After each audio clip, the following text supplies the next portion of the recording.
Hey guys, welcome back to the channel. This is Gab from Tech Tips for Business. For today's video, we are going to talk about how to use ChatGPT to create your formulas in Microsoft Excel. Let's get started. First, you don't have to open ChatGPT in a separate window because you can easily open it within this Excel file. To do so, all you have to do is go to the Insert tab. Once you're here, go to the Add-ins group and click on Get Add-ins. From here, let's go ahead and click on the search bar and type AI Aided. Once you click Enter, you should be able to see the AI Aided formula editor on the topmost portion of the list. Go ahead and click on Add. Just go ahead and click on the Agree to the terms and conditions and click Continue. An AI-aided formula editor should be open on the right side of the screen, and you can also click on the AI-aided formula editor tab on the top portion of your screen. You can access the AI-aided formula editor anytime you want. And by the way, before using the AI-edited formula editor, all you have to do is click the Go to Sign In button and enter your credentials. If you haven't signed up yet, you can go ahead and sign up below, in this part right here. Once you're able to sign in, be wary that this is actually a subscription service, though there is a trial version over here. To check, just click on the subscription plans. As you can see, by actually reading the plans available, there is a free version over here.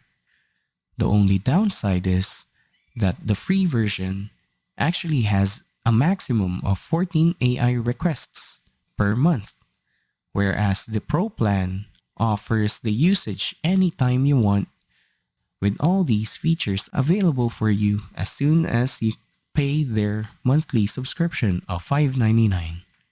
For now, click on your email and go to My Subscription.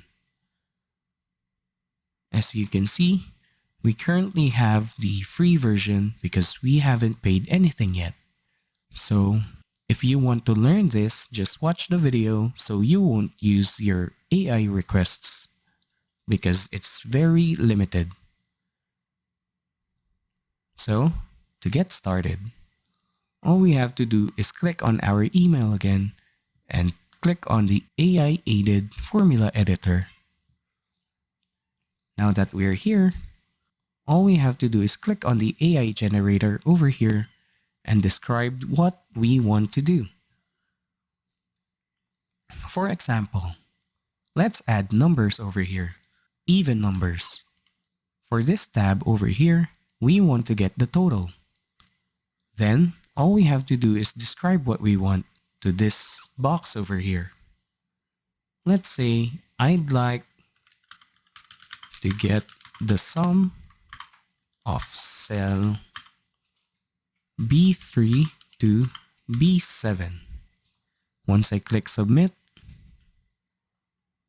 the AI should give me the specific formula needed for our problem over here. Let's click on the portion where we'll put the sum, and once we do so, we can go ahead and click this button over here. Once we do so, we should be able to get the answer of 30 because it signifies the sum of these numbers over here. Now, since this is an AI, it is gradually learning from different situations. So whenever ChatGPT gives the correct answer, all we have to do is give the like button. Or, if we don't get a satisfying answer, we should give it a dislike so that ChatGPT can learn from it. Let's go for the next item over here. For the average, let's try to put numbers divisible by 3. To get the average, all we have to do is click on the destination cell again and type what we want. Let's say average of cell C3 to C7. Once we click on submit, it should be able to present a new formula over here. Now, click on the destination cell and click on the arrow button. We should be getting an answer of 9 because it is the average of these numbers over here. Now, let's try to get the minimum for this column over here. Let's try to put random numbers from our keyboard, and once we do so, all we have to do is click on the destination cell again and type the following. It could be in any format that you want. Even if you don't have good English, you should be able to get the formula by typing or describing what you want to get from ChatGPT. Let's say minimum cell D3 to D7. If you can notice, I didn't put proper grammar within my question or within my description. Once I click on submit, ChatGPT should be able to give this formula over here. Now, just click on the arrow again, and there we have it. In this list right here, we have a minimum of 2. And whenever we try to update our values within our cell, let's say I'll make this into 7, the answer changes because in the list over here, the new minimum is the number 3. Another function over here is that we should be able to check whether a number is present within the list. Let's say I have the numbers 1, 2, 3, 4, and 5 over here. And we want to know if the number 4 is present within the list.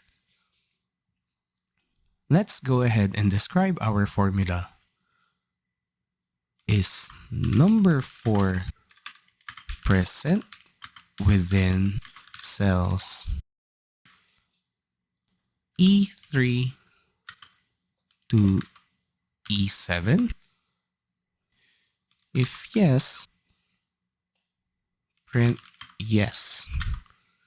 If no, print no. Once we actually describe our formula in this pattern over here and click submit, ChatGPT should be able to give this formula over here.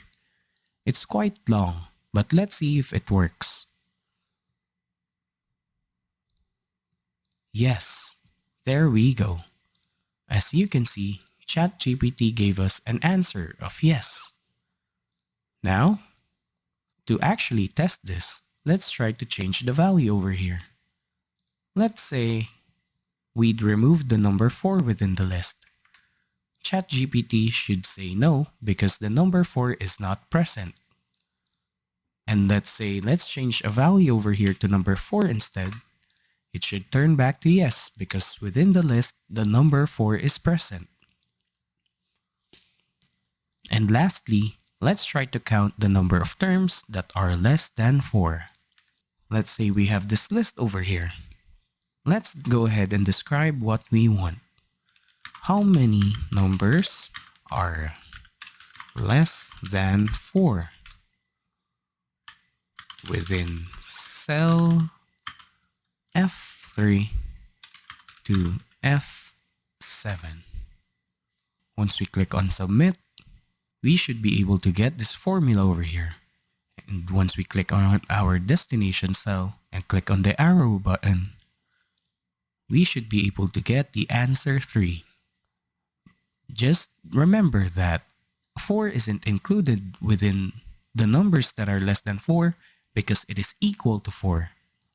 If ever we put less than or equal to 4, then the number 4 should be included and 4 digits should be the result. But in this case, it's just 3 numbers because 1, 2, and 3 are less than 4. And there we have it.